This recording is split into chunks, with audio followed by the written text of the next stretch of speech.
So if it hasn't been apparent yet lately, the fifth season of Big Mouth has finally arrived on Netflix, and most people are pretty much happy about the new arrival. In fact, the show has made number one on Netflix in animation, I'm assuming, so far.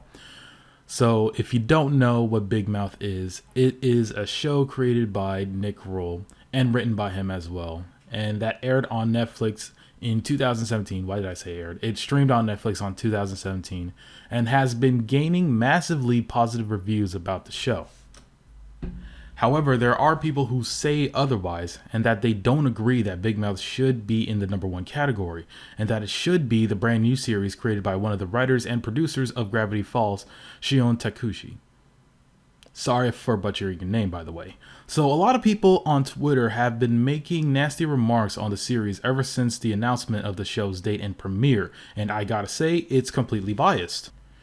I mean, you can talk smack about the show, that's fine, but the problem is that there isn't a lot of valid reasons why it's bad. I understand that watching animated teenagers going through puberty and getting extremely horny about their crush is uncomfortable to watch, but there is something to take out of the show if people can just watch about how each character goes through personal conflicts rather than what they're going through their emotional feelings and puberty.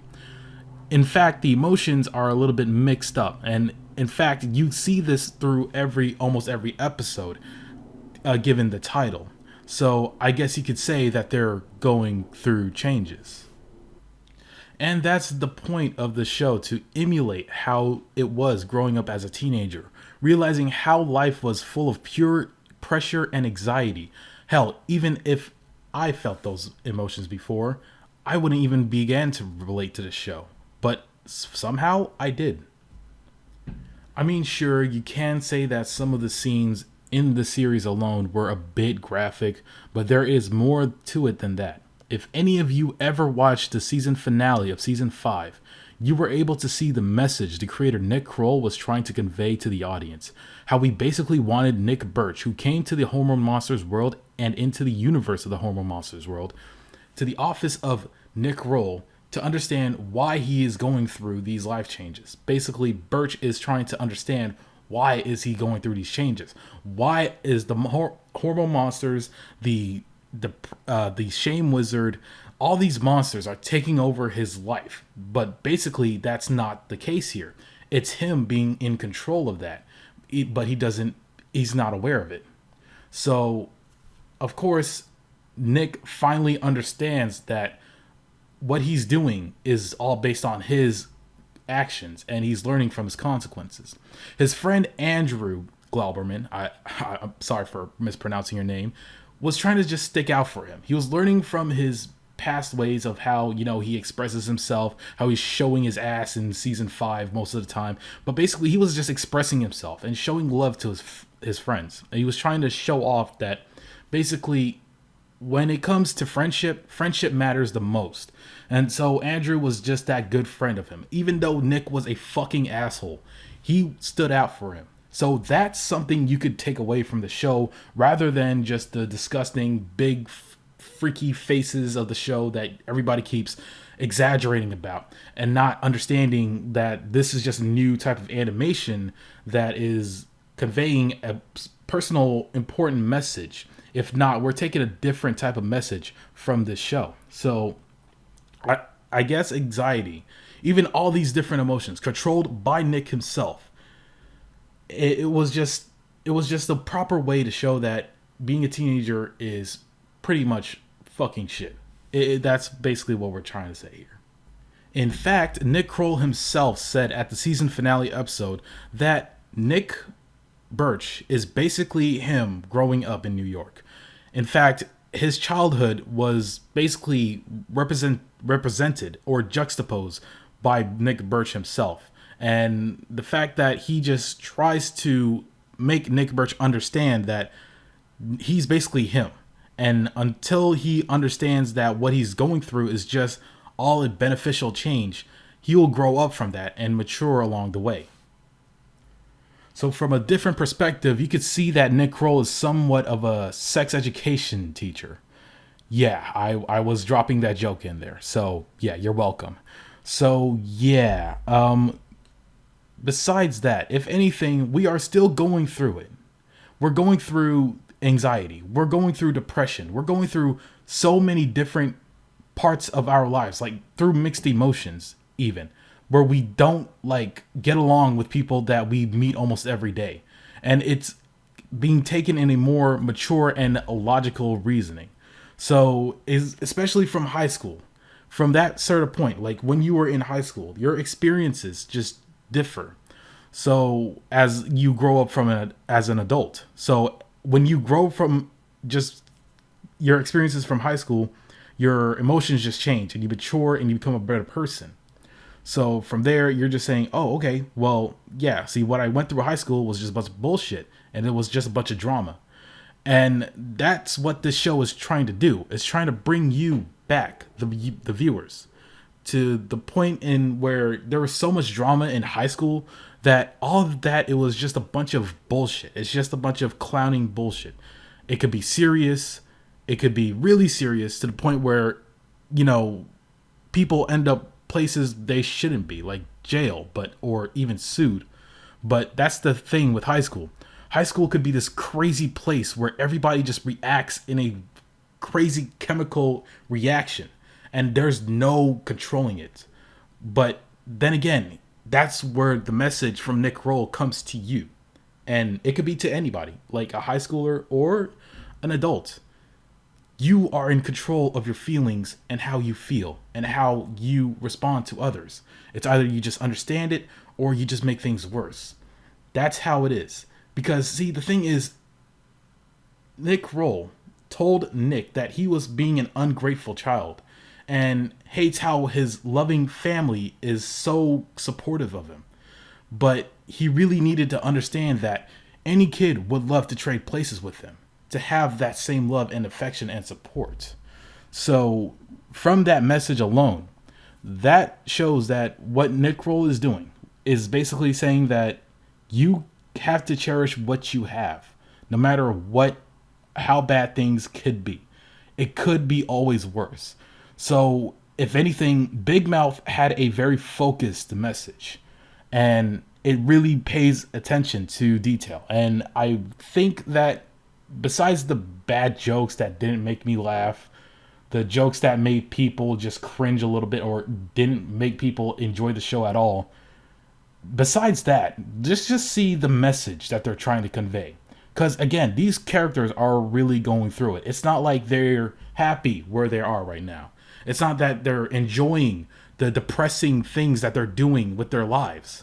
It's just how they interact with their own personality and their own lives. Like the demons they're going through. Like it could be spoken through a lyrics, but this is not a song. This is not a music video. So every single one of these characters are just going through life-changing, like these life-changing experiences are just relatable enough for anybody to relate to. It really baffles me how people keep talking about how the show just keeps talking about sex, but that's not always the case. It's to basically explain what we all went through as kids growing up, and that we could look back at how silly these experiences can be, and that we can always move on no matter what and how bad it could be. I believe people should voice their own opinions no matter how bad or diverse they could be.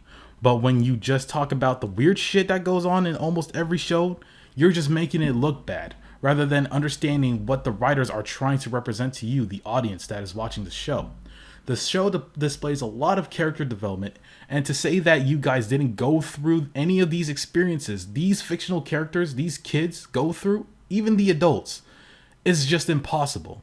So you mean to tell me that nobody who's watching this video right now never went through any of these characters' experiences, even though they're not relatable?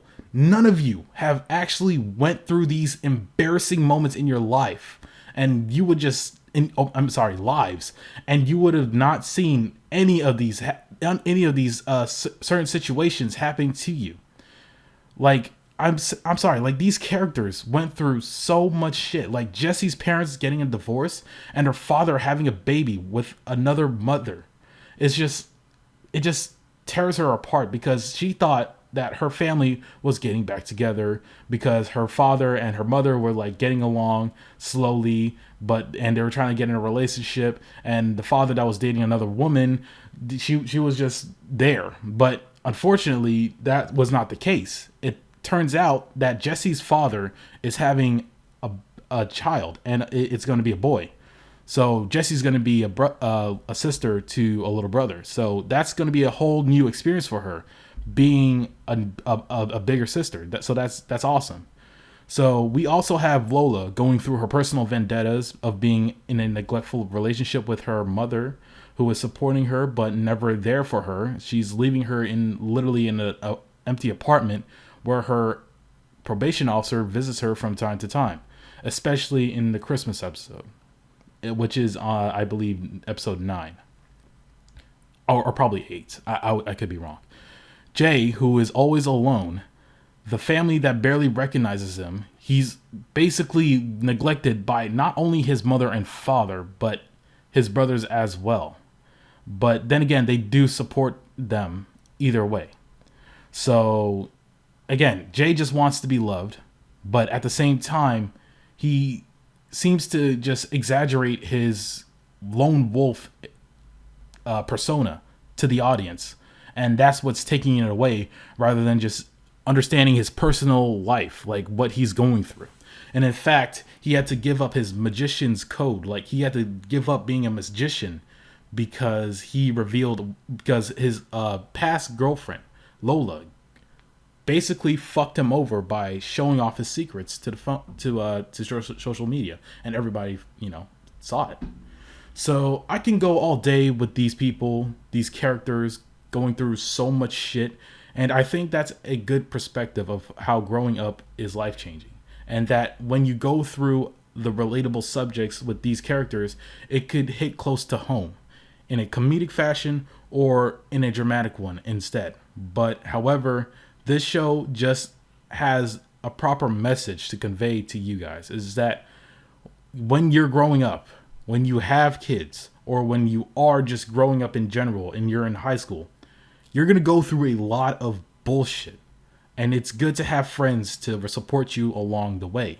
That's what this show is basically all about. Going through changes. It's in the fucking title song. I mean, it can't be that clear enough.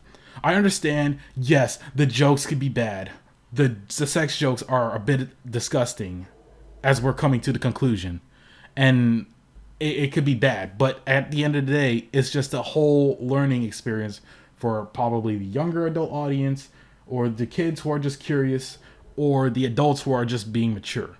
Again, we could just look back at this and say, hey, okay, maybe I could take something from the show, rather than just bashing it about its over-exaggerated take on teenage puberty. It's just not that message that they're trying to convey. It's just that they're going through changes and emotions. I've said that way too many times. I hope you guys get the message. And for the people rooting for Inside Job, the Netflix series, that show will have its turn, but you just gotta give it some time. It will become one of the best animated shows. Hell, it might be number 1, because Gravity Falls, the creators of Gravity Falls, the writer of Gravity Falls, are putting their hard work into this show. So I'm hoping nothing but the best when it comes to making these episodes. So it can. But when will it be able to rival against its predecessor, Gravity Falls? Because creator Alex Hirsch is actually helping out with Inside Job. Only time will tell. So until then, we will wait. And people should be grateful that, that there's some sunlight of Alex Hirsch's work being put into a Netflix series. So that's pretty cool. And this time it's more of an adult themed show. So that's awesome.